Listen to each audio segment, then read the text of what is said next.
যারা আপনাকে হিংসা করে তাদের উপর রাগ করবেন না। কারণ কারণ তারা নিজেরাই নিজেদের জীবন নিয়ে অসুখী। তারা আপনার মতো হতে চায় কিন্তু হতে পারেন না। তাই তারা আপনার সম্মান নষ্ট করার চেষ্টা করে। আপনার সবচেয়ে বড় প্রতিশোধ হলো আপনার নীরবতা আর আপনার সাফল্য, যা তাদেরকে জীবন্ত পুড়িয়ে মারবে। কুকুর তো তাকেই ঢিল মারে যার হাতে ফল থাকে। তাই জানবেন আপনি সঠিক পথেই এগিয়ে যাচ্ছেন।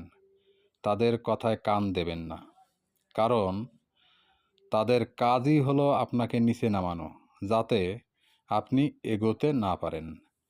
সিংহের মতো একাই চলুন, দেখবেন একদিন তারাই আপনার পিছনে কুকুরের মতো ভিড় জমিয়ে চলবে।